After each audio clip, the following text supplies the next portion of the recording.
하나님의 절대 주권을 믿는 믿음을 가지자. 그런 내용이었습니다. 하나님이 주인 되신, 하나님이 주권자 되시는, 하나님이 삼라만상 우주 만물, 인간의 생사, 국가의 흥망성쇠를 홀로 계획하시고 진행하시고 성취해 가시는 그런 지혜자요, 능력자요, 주권자임을 말씀을 드렸습니다. 그렇게 믿고 사십시다. 내 뜻대로, 내 생각대로 이 세상이 움직여지는 것도 아니고 어떤 권력자들의 손에 의해서 이 세상이 움직여진 것처럼 느껴지지만 그렇지 않다는 겁니다. 배후에 하나님의 도도한 계획과 섭리의 손길이 있고 세우기도 하고 폐하기도 하고 죽이기도 하고 살리기도 하고 그 나라를 일으키시기도 하고 그 나라를 멸망시키기도 하시는 이가 하나님이시라는 겁니다. 그래서 오늘 그런 내용을 좀 연결해서 하나님의 주권과 섭리의 오묘함이라는 제목으로 잠깐 말씀을 드리려고 합니다. 오늘 2부 예배 설교와의 연관성이 있는 내용입니다. 시편 127편 1절에 보면 여호와께서 집을 세우지 아니하시면 세우는 자의 수고가 헛되고 여호와께서 집을 지키지 아니하시면 성을 지키지 파수꾼이 아무리 깨어 있어도 허사다. 이 말도 하나님의 역사, 도우심, 하나님 주권자 되시는 하나님의 손길이 있을 때 도움도 받고 승리도 하고 보호도 받고 그런다는 겁니다. 사람이 마음으로 자기의 길을 계획해도 그 걸음을 인도하는 분이 여호와라는 사실을 인정하고 사는 것이 피조물의 겸손함입니다. 그런 겸손함이 우리들에게 있기를 바랍니다. 하나님은 하나님의 주권적인 섭리를 가지고 이 땅을 통치하시고 역사를 이루어 가시는데 특별히 구원받은 성도들에게 하나님의 특별하신 선하신 계획이 있습니다. 하나님이 원래 선하시죠. 하나님의 선하심을 믿으세요? 하나님은 악은 조금도 없는 분입니다. 사람을 악하게 유혹을 해서 사탄처럼 악으로 가도록 만드는 악의 조성자가 아니에요. 악을 이 땅에 들여오고 조성한 자는 사탄이지 하나님이 아닙니다. 그러나 그 악조차도 하나님은 바꾸십니다. 그래서 악한 사람 통해서 선한 사람 훈련시킵니다. 악한 나라 통해서 하나님이 훈련시켜야 될 이스라엘을 치게 하십니다. 그러니까 악도 사용하십니다. 하나님이 악을 조성하신 조성자는 아니지만 악도 사용하시고 또 악인도 사용하시고 믿습니까? 그래서 하나님이 이루시고자 하시는 어떤 놀라운 하나님의 주권적 섭리를 이루어 가신다는 거예요. 그래서 무대에 등장한 사람은 뭐 주인공, 엑스트라, 조연 다 있지만 보이지 않지만 연출자고 이거 감독자는 하나님이라는 거예요.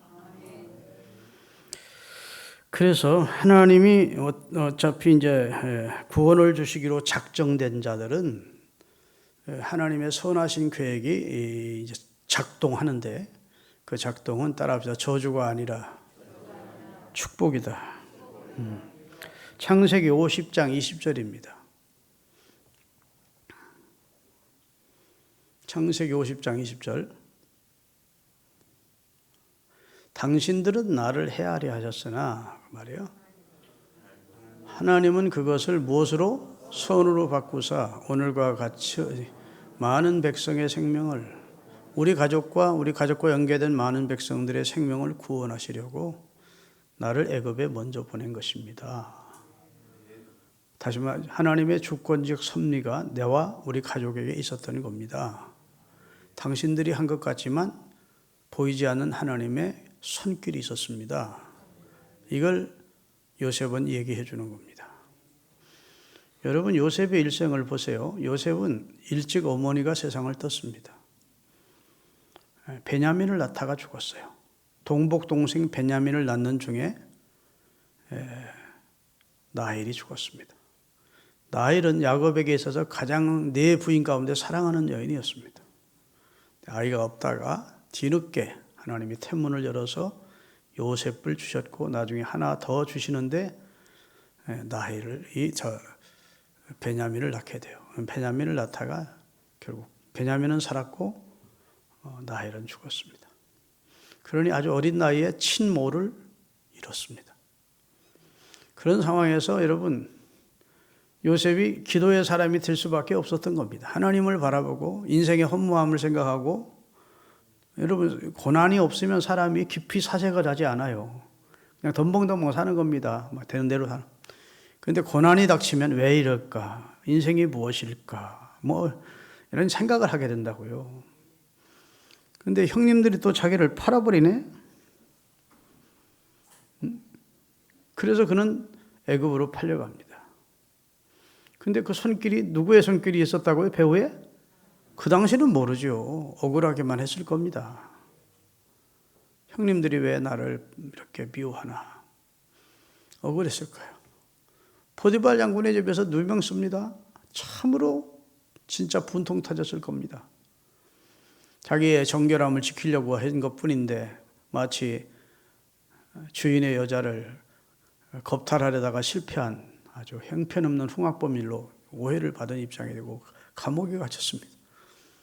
그리고 그 감옥 안에서 만난 술 맡은 관원장의 꿈을 해몽해 주었습니다. 신신부탁했습니다. 당신이 이 꿈대로 이 감옥에서 나가서 다시 왕을 배웠거든. 내 구명운동을 해달라. 나를 좀 이 감옥에서 건져내달라. 그랬어요. 약속했습니다. 약속도 받았습니다. 근데 까맣게 그 술 맡은 관원장은 요셉을 잊었습니다. 그리고 바로가 꿈을 꾼 겁니다. 그런데 그 꿈을 신비 영몽 같아서 그냥 넘길 수가 없어. 해몽을 요청했는데 해몽하는 자가 없는 거예요. 그때서야 술 맡은 관원장이 자기가 감옥에 있을 때 자기 꿈을 해몽해 준 요셉이라는 청년이 생각이 난 겁니다. 미리 생각났더라면 큰일 날 뻔했어요. 그래요, 안 그래요? 그 사람이 약속대로 요셉을 그 감옥에서 꺼내줬더라면 요셉을 어디 가서 찾습니까? 그 넓은 땅덩어리에서 요셉을 기억했어도 이제. 그런데 하나님이 그 술 맡은 관원장의 기억 속에 요셉을 싹 잊어버리게 하셨다고. 그리고 딱 나타나야 될 때 하나님이 요셉을 기억나게 하신 겁니다. 뭐 있는 장소가 뻔하니까 왕의 옥에 갇혀 있으니까 데려와라 해서 그가 30세가 돼야 애굽은 등용이 가능합니다. 공무원으로. 딱 30세 되던 해에 하나님이 애굽의 관리로 그것도 총리가 되게 하신 거예요. 그러니 이 일을 섭리하신 분이 하나님이라고 아니할 수가 없는 겁니다. 형님들은 나를 헤아려 했지만 하나님은 이것을 손으로 바꾸었습니다. 이렇게 고백을 한 거죠. 낮에도 말씀대로 한나가 너무 참 소름을 많이 받고 고통 속에 있었는데 그러면 그렇게 끝났으면 그 인생은 참 하잘것없는 인생일 텐데 그것을 기도로 바꾸도록 하나님이 섭리하셨고 하나님이 또 소원을 하니까 그때 태문을 열어주셨고 그리고 찬양 감사해서 하나님께 받은 축복에 너무 감사해서 찬양과 간증의 사람이 되게 하셨고 나중에는 오남매를 더 주시는 그 하나님이 하시는 일이 이렇게 신비롭다고요. 여러분 하나님의 손에 붙들리면 축복입니다. 내 뜻대로 안 된다고 속상해할 필요 없어요. 믿습니까? 여러분이 가정일이나 사업이나 교회 일이나 이런 모든 것이 내 뜻대로 되기를 바라는 것 자체가 그건 어떻게 내 뜻대만 고집하면 그것은 교만일 수가 있습니다. 하나님의 섭리에 하나님의 주권 하나님의 성령의 역사 그것을 영적으로 감지할 수 있어야 돼요. 믿습니까? 하나님이 하시는구나. 하나님이 역사하시는구나. 이걸 볼 수 있어야지 이걸 다 인간적으로만 생각하고 하면 그건 영적인 사람이 아니죠. 그건 완전히 속 사람이 거듭난 사람이라고 보기가 힘듭니다. 영적 세계는 잘 모르는 사람들이 하는 짓이요. 도도히 흘러가는 하나님의 영적 세계에 대한 안목이 있어야 됩니다. 믿습니까? 그래서 하나님이 기뻐하시는 하나님의 사람으로 쓰임받는 역사가 우리에게 있기를 예수님의 이름으로 축원합니다. 그래서 두 번째 따라합시다. 하나님의 주권 섭리는 택하신 자를 중심으로 이루어진다. 야고보서 2장 5절이 준비되어 있는지 한번 띄워주세요. 야고보서 5장 2절. 내 사랑하는 형제들아 들을지어다. 하나님이 세상에서 가난한 자들을 택하사 믿음에 부요하게 하시고 자기를 사랑하는 자들에게 약속하신 나라를 상속으로 받게 하시 아니하셨느냐. 하나님이 하나님의 역사를 이어가는데 하나님의 사람을 중심으로 이어가더라는 거예요. 하나님 밖에 있는 사람 중심이 아니고 하나님의 은혜 안에 하나님의 약속을 붙들고 하나님을 신실하게 믿는 사람을 중심으로 해서 하나님은 하나님의 역사를 이루어 가시고 영광을 받으시더라. 이렇게 기록되어 있습니다. 할렐루야. 그렇기 때문에 우리가 하나님이 주권과 하나님의 섭리를 믿는다면 따라합시다. 본래 계획이 아니더라도 수정해야 되고 개인의 소원이 였어도 포기해야 된다. 하나님의 뜻을 받아들이기 위해서 그럴 수밖에 없는 것입니다. 오늘 본문은 참 의미심장한 내용입니다. 보면 이제 베냐민 땅에 아나돗이라는 사람의 집안이 있었는데 여기 이제 hil기야라는 사람의 아들 가운데 예레미야가 있었대요. 그는 유다에서 활동한 선지자입니다. 제사장의 아들이에요. 제사장 겸 선지자예요. 그런데 하나님의 말씀이 그에게 임한 겁니다. 4절, 오늘 본문 4절. 여호와의 말씀이 내게 임하니라. 이르시되 내가 너를 언제?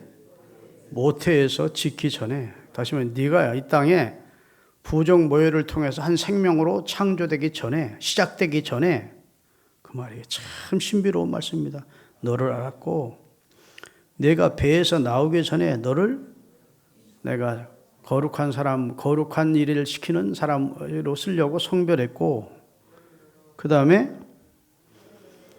너를 여러 나라의 선지자로 세웠다. 이미 이런 계획을 가지고 너를 택했다. 그 다음에 5절입니다. 6절이죠. 6절. 내가 이르되 슬프도소이다. 주 여호와여 보소서 나는 아이라 말할 줄을 알지 못하나. 여러분, 이런 하나님의 사명을 받고 나면 다 자기 자신을 보면 자기는 너무 부족한 것이 보이는 겁니다. 모세도 그랬잖아요. 아이고, 나는 보낼 만한 자를 보내소서. 나는 입술이 둔하고. 여기 지금 예레미야도 하나님이 사람 잘못 택한 것 같으니까 난 그럴 만한 능력이 없고 그럴 만한 인재가 아닌데 나는 아이라는 말은 나는 지극히 연약하고 모질한 사람입니다. 그런 뜻입니다. 철부지와 같은 어린아이인데 어찌 내게 그런 감당할 수 없는 일을 맡기시느냐. 그러니까 하나님이 야, 너 아이 아니야. 아이라 하지 마라. 아이라 하지 마라. 다 같이 7절 여호와께서 내게 이르시되 너는 아이라 하지 말고 내가 너를 누구에게 보내든지 너는 가며 내가 네게 무엇을 명하든지 너는 말할지니라. 가라면 가고 누구에게든지 말하라고 하면 가서 말해. 내 입술에 말씀을 담아줄 것이고 너 가는 길을 내가 보장해 줄 테니까 가라면 가고 서라면 서고 말하라면 말하고 입을 다물라면 다물면 된다. 그건 못하는 사람이 어디 있어? 그런 거예요. 아무리 아이라도 그건 할 수 있지. 근데 너는 아이가 아니야. 이제 나와 함께하는 사람이야. 내가 너와 함께해. 그 말이죠. 그 다음에 8절. 너는 그들 때문에 두려워하지 마라. 내가 너와 함께하여 너를 구원하리라. 나 여호와의 말이라 하시고 여호와께서 그 손을 내밀어 내 입에 대시며 여호와께서 내게 이르시되 보라 내가 내 말을 내 입속에 넣어주었다. 이야. 그리고 예레미야가 하나님의 말씀을 눈물 흘리며 예루살렘 거리를 다니며 전한 겁니다. 할렐루야. 하나님이 하시는 일은 참 신비롭죠. 하나님은 목동을 제왕으로 만들어요. 다윗은 목동이었는데 그를 이스라엘 역사의 가장 위대한 제왕으로 만들고, 어부였던 제자들을 전 세계 복음화에 초석을 놓는 그리스도의 제자로 만들고, 할렐루야. 박해자였던 사울을 최고의 전도자로, 선교사로 바울을 만들고, 그런 분이 하나님이다. 그 하나님의 능력의 장중에 잡힌 바 된 하나님의 사람이 되면 그건 뭐 앞날 걱정할 거 없어요. 이미 천국은 보장받은 것이고, 하나님 함께 해주니까 능히 감당하게 해줄 것이고, 걱정하지 말라는 거예요. 이런 믿음 가지고 사시기를 주의 이름으로 축원합니다. 얼마 전에 이런 글을 제가 읽었어요. 존 비어 목사님이라는 분이 있습니다. 원래 존 비비어 목사님인데 책을 많이 내신 우리 기독교계의 목사님이에요. 그 목사님이 순종이라는 책을 썼습니다. 순종. 권위에 순종하기가 힘들었던 자기 경험을 간증한 겁니다. 자기 위의 권위에 순종하기 힘들었던 자기 경험을 간증한 것인데, 그가 큰 대교의 부목사로 청년 담당 목사였는데, 어떻게 하면 청년회를 부흥시킬까 해서 부흥하는 교회에 탐방을 다녔다는 겁니다. 청년회가 부흥하는 교회를 다니면서 탐방을 하고 나름대로 공부도 하고, 그리고 결론을 지었대요. 결론이 뭐냐? 셀 그룹을 해야 청년회가 부흥되는구나, 이렇게 생각을 했어요. 그리고 목사님께 약간 언지를 하고 8개월간을 준비했답니다. 셀그룹을 통해서 청년회를 부흥시켜야겠다. 그리고 막상 시작하려는 찰나 교회가 셀그룹을 하지 않기로 당회에서 결정했으니 셀그룹을 하지 마시오 라고 목사님이 통보를 받았다는 겁니다. 아무리 생각해도 자기는 옳고 목사님과 당회는 틀렸더랍니다. 항의하고 싶고 도전하고 싶고 한 마음이 막 굴뚝같이 일었는데, 마음을 억누르면서 하나님 앞에 그 문제 놓고 기도를 했더니 하나님이 이렇게 대답해 주셨대요. 존 비어, 너는 지금 누구 사역을 하는 거냐? 내 사역이냐, 네 사역이냐? 이렇게 물으시더라는 거예요. 하나님의 사역을 하는 것이냐, 네 사역을 하겠다는 거냐? 자신이 하나님이 세우신 권위에 도전하는 모습을 하나님이 보여주시더라는 겁니다. 하나님께 반항하고 있는 모습을 하나님이 보여주시더래요. 그리고 목사님께 순종하기로 결단을 했습니다. 교회의 지침을 받아들이기로. 그리고 자기가 맡은 청년들에게, 이제 셀그룹을 하겠다고 부풀어 있던 청년들에게 가서 이렇게 얘기했대요. 얘들아, 하나님이 내게 응답하셨어. 내가 하나님의 뜻이 아닌 일을 할 뻔했다. 하나님께서 담임 목사님을 통해 우리 사역의 방향을 알게 해주셨어. 이제 담임 목사님의 지침을 따라서 이쪽으로 사역을 할 거야. 그랬더니 청년들이 수긍을 하면서 아멘 하더라. 그리고 목사님, 담임 목사님과 존 비어 목사님, 그 외에 다른 여러 교육자들이 힘을 합해서 담임 목사님이 정해준 목회 방향으로 사역을 해서 그 교회가 큰 부흥을 이루었다. 그리고 자기 체험을 간증하는 것을 순종이라는 제목을 제 책에 쓴 겁니다. 내 생각을 접고 하나님의 뜻을 받아들이고자 하는 그런 아름다움 앞에 하나님이 좋은 결과를 주셨다는 거예요. 권위에 복종하는 것이죠. 여러분, 주기도문의 마지막 고백이 뭔 줄 아십니까? 따라합시다. 나라와 권세와 영광이 아버지께 있사옵나이다. 영원히 있사옵나이다. 그리고 마지막 뭐예요? 아멘은 네, 그렇게 될 겁니다. 그 말이에요.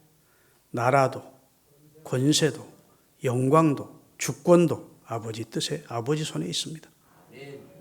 나는 아버지 밑에서 아버지에게 맡겨진 일에 최선을 다하겠습니다.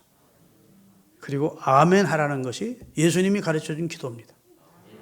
뜻이 하늘에서 이룬 것처럼 나를 통해서 내가 섬기는 교회를 통해서 하나님의 뜻이 이루어지기를 구하라는 거예요. 주기도문의 두 번째 기도가 그겁니다. 일용할 양식 주시기 전에 하나님의 뜻이 하늘에서 이룬 것처럼 우리에게 통해 우리 이 땅에 이루어지게 해달라. 그래놓고 마지막은 나라, 권세, 영광 다 아버지 손에 있습니다. 아멘 하고 고백하는 것이 그리스도인이라는 거예요. 그리스도인은 그렇게 사는 사람들입니다. 세속의 기준을 가지고 교회를 평가하고 그 다음에 내 생각의 기준을 가지고 세상을 판단하고 교회를 판단하는 게 아니고 아버지의 뜻을 따라서 아버지가 세운 교회 내가 하나의 벽돌이 되어 하나의 기둥이 되어 헌신하겠다. 그런 자세가 하나님이 원하시는 자세예요. 그렇게 하시기를 바랍니다. 기도하시겠습니다.